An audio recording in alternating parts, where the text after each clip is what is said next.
Aulia Rahman Basri dan Rendy Solihin resmi dilantik sebagai Bupati dan Wakil Bupati Kutai Kartanegara masa jabatan 2025-2030 oleh Gubernur Kaltim Rudi Masud di Pendopo Odah Etam, Samarinda.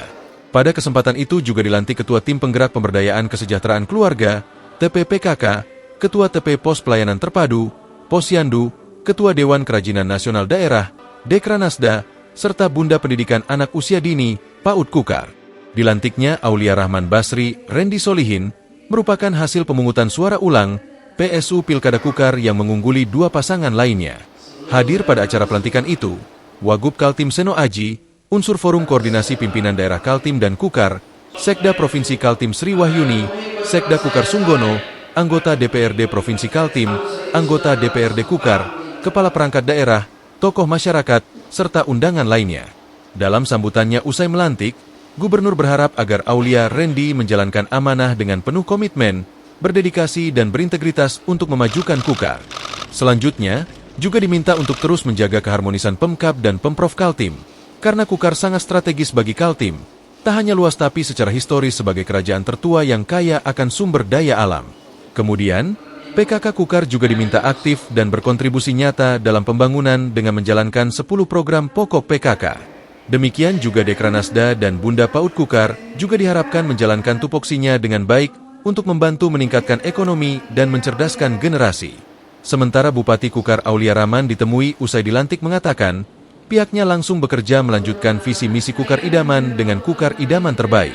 Konkretnya, Aulia memastikan bahwa program yang akan berlanjut segera direalisasikan, di antaranya program yang dieskalasi seperti program bantuan nelayan produktif yang sebelumnya 25.000 menjadi 100.000 nelayan.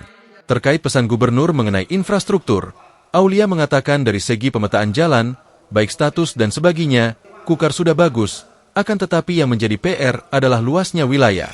Untuk itu pihaknya akan menetapkan skala prioritas untuk menuntaskan masalah tersebut.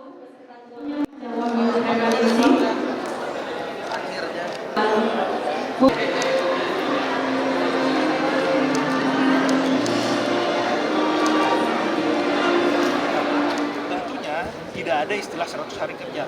Hari pertama langsung kita gas ini kerja. Langsung kita gas. Artinya apa-apa yang menjadi kebutuhan masyarakat. Karena apa? Proses transisi. Tidak ada proses bertolak belakang antara Kukar Idaman dengan Kukar Idaman terbaik. Jadi Kukar Idaman terbaik ini kita menyempurnakan proses Kukar Idaman. Sehingga insya Allah sebelum 100 hari kerja kami jamin masyarakat sudah bisa merasakan hasil kerja mereka. Apa konkretnya akselerasi yang bisa dilakukan? Pertama kita memastikan bahwa program-program yang akan lanjut ya, yang akan kita lanjutkan itu segera kita realisasikan. Program-program yang kita eskalasi seperti program nelayan produktif yang sebelumnya 25.000 ya menjadi 100.000 itu yang seperti itu langsung kita gas. Artinya gini, ada memang proses penyesuaian RPJMD ya kan, penyesuaian. Akan tetapi mana-mana yang sifatnya langsung melanjutkan itu langsung kita laksanakan. Berobat dengan KTP itu yang isu tadi ya Pak Gubernur sampaikan untuk kesehatan gratis. Jadi yang seperti itu tidak menunggu program 100 hari. Jadi makanya kalau ditanya 100 hari kami ini tidak mengadakan program 100 hari karena apa? Karena ini sifatnya menyempurnakan program dari Kukar Idaman terbaik. Tidak ada gap antara Kukar Idaman dengan Kukar Idaman terbaik. Komitmen dukungan anggaran tadi ada penyesuaian RPJMD ya Pak? Bagaimana yang sudah dikomunikasikan dengan Pak Edi misalnya? Sebenarnya yang bicara ini nanti kan sistem, bukan bicara personal, on personal. Artinya komitmen dan satu yang harus kita pahami bahwa salah satu aturan mengatakan ketika RPJMD itu belum disahkan maka kita masih menggunakan RPJPD ya, RPJMD lama dengan acuannya RPJPD. Itu artinya itu makanya saya bilang tadi mana-mana yang akan kita lanjutkan itu langsung bisa kita gas, tidak perlu menunggu pengesahan dari RPJMD. Insya Allah mulai anggaran perubahan justru Kutai Kartanegara ini mungkin yang paling terakhir sebelum Mahulu ya, yang paling terakhir dilantik. Akan tetapi kita ini insya Allah antara Kukar Idaman dengan Kukar Idaman terbaik itu bridgingnya insya Allah akan sangat bagus. Akan sangat bagus. Tidak ada friksi, tidak ada, itu tadi saya bilang pembatas, makanya kami tidak menyebut ini program 100 hari kerja. infrastruktur ini kan salah satu cara kita bagaimana meningkatkan produktivitas di masyarakat. Dengan mendekatkan dari sumber produksi ke tempat, ke market, itu salah satu cara kita untuk meningkatkan pendapatan di masyarakat. Infrastruktur, kalau Kutai Kartanegara sebenarnya dari segi mapping kita sudah cukup baik. Kenapa? Karena kita sudah memetakan mana ini jalan utama, mana ini jalan lingkungan, mana ini jalan pedesaan, mana ini jalan lingkungan. Ini kita sudah terpetakan dengan baik. Akan tetapi memang PR kita di Kutai Kartanegara itu untuk masalah infrastruktur ya Pak Wagub, luas wilayah kita.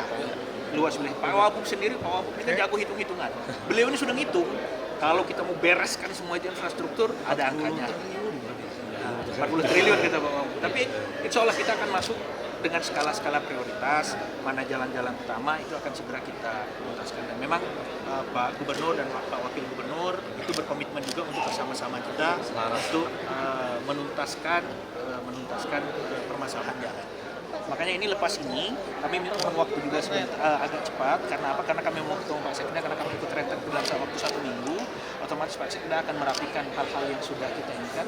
Yang kami dapatkan informasi itu serapan fisik kita lumayan besar, serapan keuangan yang kita agak rendah. Nah ini nanti coba kita cari gapnya. Kan kami karena belum menjabat belum bisa nelisik lebih dalam. Nah nanti kalau sudah bisa nelisik lebih dalam, nanti kita berdiskusi lagi.